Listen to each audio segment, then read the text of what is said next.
Hey guys, तो स्वागत है आपका कैप्टन बीटू के चैनल में, जहां आज यानी कि 4 अप्रैल को रॉबर्ट डाउनी जूनियर के 57th बर्थडे पर हम उनके द्वारा प्ले किए गए comic book character iron man से जुड़े 4 ऐसी बातें जानेंगे जिसके बारे में मोस्ट प्रोबेबली आप लोगों को नहीं पता होगा। 4 अप्रैल है, इसीलिए सिर्फ 4 ही ऐसी बातें बताऊंगा, बाकी लास्ट में एक बोनस। अब देखो भाई, आरडीजे सर के 57 इयर्स हो गए हैं, तो मैं लाइक टारगेट भी 57 के रख रहा हूँ, जो कि अगर आज भर में बन गया तो मेरे चैनल के लिए अपने आप का एक रिकॉर्ड होगा। पहले मैंने सोचा कि लव यू 3000 का 3000 ही लाइक टारगेट रख देता हूँ, बट ये टारगेट तो ऐसे भी कंप्लीट हो जाएगा, इसीलिए सोचा कि थोड़ा सा इम्पॉसिबल टारगेट देता हूँ, क्योंकि जब आयरन मैन एमसीयू के अंदर नामुमकिन को मुमकिन कर सकता है, तो उनके फैंस जो उनसे इंस्पायर होते हैं वो भी नामुमकिन को मुमकिन करके दिखाएंगे। अब ये हो पाता है या नहीं, ये तो हमें आने वाले समय में पता चल जाएगा। अब डायरेक्ट मेन वीडियो पे आते हैं, जिसकी शुरुआत हम करेंगे अपने नंबर 1 फैक्ट से, जिसको मैंने बहुत समय पहले ही बस्ट किया था as a myth. So guys, आपको याद होगा कि मैंने बहुत समय पहले ये बताया था कि कई सारे लोग एक्सोमैन को आयरन मैन समझते हैं, जबकि दोनों ही अलग अलग कैरेक्टर है। बट ये मिसकंसेप्शन इतना ज्यादा फैल गया दुनिया भर में कि मार्वल वालों ने अपने कॉमिक्स के अंदर, जहां आयरन मैन के लैब के अंदर उसके कई सारे सूट्स थे, उन सब के बीच में एक्सोमैन जैसा सूट भी दिखा दिया। वैसे ये पहली बार नहीं है जब मार्वल कॉमिक्स में ऐसे पॉप कल्चर को रेफरेंस किया गया हो या फिर किसी कैरेक्टर या यूनिवर्स को टीज किया गया हो। जैसे कि फॉर एग्जांपल आप इस डेडपूल एंड स्पाइडरमैन के कॉन्फ्लिक्ट को ही ले लीजिए, जहां बीच में डेडपूल कहता है कि कोई दूसरा रास्ता होगा, जैसे कि ड्रैगन बॉल को कलेक्ट करके विश मांगना। साथ ही साथ माइल्स ने तो साफ साफ बोला था कि आयरन मैन तो यहाँ पर पूरा सुपर साइयन मोड चला गया, जो कि ऑब्वियस रेफरेंस था ड्रैगन बॉल जी यूनिवर्स का, जिसके बारे में मुझे तो नहीं लगता कि किसी भी इंडियन किड को बताने की जरूरत है। अब आते हैं दूसरे फैक्ट पर, जिसके साथ एक थ्योरी फ्री है। सो गाइस, इसमें कोई दो राय नहीं है कि आयरन मैन के मार्क 5 का सूट अप सीन सबके टॉप 3 या टॉप 5 में होगा। किसी किसी का तो ये टॉप 1 भी होगा, क्योंकि टोनी का सूटकेस से अपना सूट बनाने वाला सीन बहुत हद तक मैच खाता है बचपन में दिखाए जा रहे आयरन मैन के एनिमेटेड शो के अंदर, जिसके अंदर भी वो ऐसे सूटकेस से ही सूट पहनता था, जिसके वजह से हम सब के अंदर एक नॉस्टैल्जिया वाला हिट भी आता था। खैर, मुद्दे से ज्यादा ना भटकते हुए मुद्दे पे आते हैं कि इस सूट की पोर्टेबिलिटी बढ़ाने के चक्कर में इसमें बहुत सारे कॉम्प्रोमाइजेस किए गए थे, जिसमें से टॉप में तो यही थे कि इसके अंदर कोई वेपन्स नहीं थे, जैसे कि मिनीगन या मिसाइल, जो कि इससे पहले के सूट के अंदर होते थे। वेपन के नाम पे इसके अंदर रिपल्सर और यूनिबीम ही थे। बट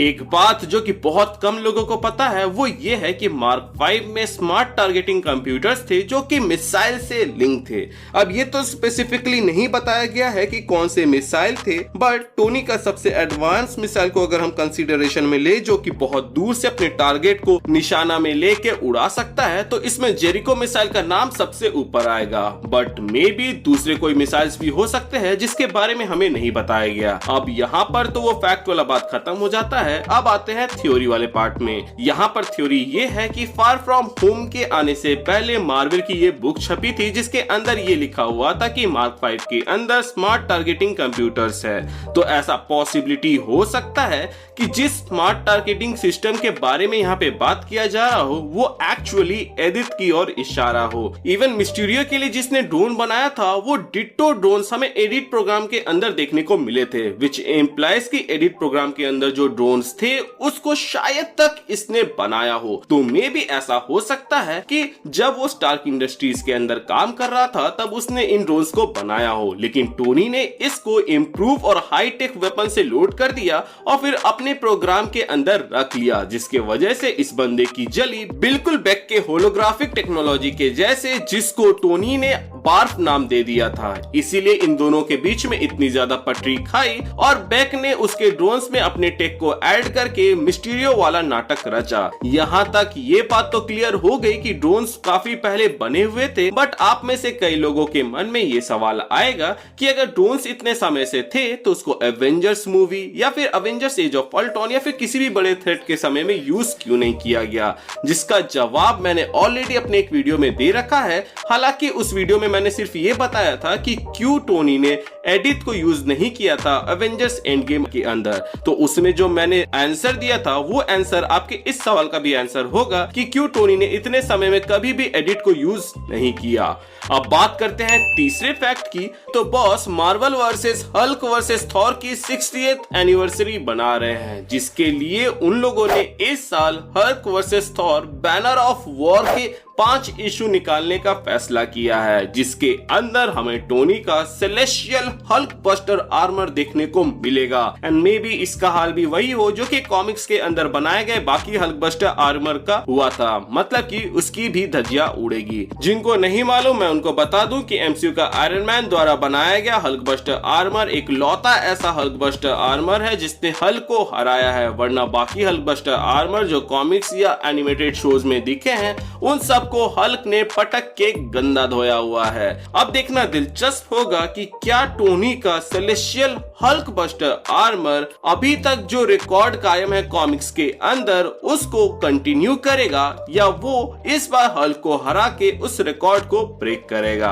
आपका क्या कहना है इस पर आप हमें कमेंट सेक्शन के जरिए बता सकते हैं। अब आते हैं हमारे फोर्थ फैक्ट की ओर, जो कि ये है कि मूवी का सिविल वॉर तो आपको याद होगा ही, जिसको कॉमिक्स के सिविल वॉर से उठाया गया था। बट क्या आपको पता है कि कॉमिक्स के अंदर रीड रिचर्ड्स ने कई सारे रियलिटीज में झांक कर देखा था ताकि वो सिविल वॉर का सोल्यूशन निकाल सके शांति पूर्वक, जिसमें से उन्होंने देखा था कि अर्थ 3490 एक ऐसा यूनिवर्स है जहां पे सिविल वॉर हुआ ही नहीं, क्योंकि वहां पर टोनी स्टार्क का जो वेरिएंट था वो एक औरत थी जिसका नाम नताशा स्टार्क था। एंड क्योंकि उस यूनिवर्स के कैप्टन अमेरिका से वो प्यार करती थी तो नताशा स्टार्क ने उससे ही शादी कर ली, जिसके वजह से उस यूनिवर्स में सिविल वॉर हुआ ही नहीं, जो कि थोड़ा सा फनी और आयरनी है क्योंकि हमारे यहाँ तो शादी के बाद ही सिविल वॉर घर में शुरू होता है, जबकि वहां पे सिविल वॉर इसलिए रुक गया क्योंकि वहां पे कैप्टन अमेरिका और आयरन वुमन ने शादी कर ली। खैर अंकल वाला बैड जोक मारा हूँ, इसलिए कमेंट सेक्शन में हाँ कमेंट करना मत भूलना। अब बात करें इस वीडियो के बोनस फैक्ट की, तो बॉस एमसीयू के अंदर हमें ये दिखाया गया था कि टोनी के असली मॉम डैड का नाम Howard Stark and Maria Stark था, बट कॉमिक्स में टोनी एडॉप्टेड है। हॉवर्ड स्टार्क का असली बेटा आर्नो स्टार्क था और यहाँ पर सबसे बड़ा गेम हॉवर्ड स्टार्क ने ही खेला था, जहाँ उसने टोनी को इसलिए एडॉप्ट किया था ताकि वो अपने असली बेटे आर्नो को बचा सके। अब यहाँ पे हॉवर्ड आर्नो को किससे बचाना चाहता था और ये कैसे आयरन मैन के सेलेस्टियल आर्मर से टाई अप करता है, ये जानने के लिए आप हमारी आयरन मैन के ओरिजिन वाली वीडियो को देख सकते हैं जिसमें मैंने इसको अच्छे से कवर किया हुआ है। उस वीडियो का लिंक आपको आई बटन पे शो हो रहा होगा, नहीं तो आपको डिस्क्रिप्शन में मिल जाएगा। अगर आप इंटरेस्टेड हैं तो उसको जरूर चेक कीजिएगा। सो गाइज आज के लिए बस इतना ही। आई होप आपको हमारा ये वीडियो अच्छा लगा हो और इस वीडियो से कुछ ना कुछ नया पता चला हो। एंड अगर ऐसा हुआ है तो इस वीडियो का जो लाइक टारगेट है उसको पूरा करने में अपना योगदान जरूर दीजिएगा, प्लस अपने दोस्तों के साथ शेयर कर दीजिएगा ताकि वो भी इस वीडियो को मिस न करे। इसके अलावा मुझे कमेंट सेक्शन में जरूर बताइएगा कि इन 5 में से कितने फैक्ट आपको मालूम थे और कितने आज पता चले, ताकि मुझे भी अंदाजा हो कि मैंने जो इतना मेहनत किया उसका किसी न किसी को तो कुछ न कुछ फायदा हुआ हो। सो गाइज अगर आप हमारे चैनल पे नए हैं तो चैनल को सब्सक्राइब कर दीजिएगा और पुराने हैं तो प्लीज चेक किया आपने बेल आइकन दबाया है या नहीं। अगर आपने दबा दिया है तो वेल एंड गुड, और अगर आपने नहीं दबाया है तो उसे दबा दे ताकि जब भी मैं कोई वीडियो डालूं उसका नोटिफिकेशन आपको जाए। इसके अलावा हमारे चैनल का एक छोटा सा मोटो है जो कि है लोगों की मदद करे, अपना ख्याल रखे and keep moving forward, current लगाकर आगे बढ़ते रहें। Thank you for watching this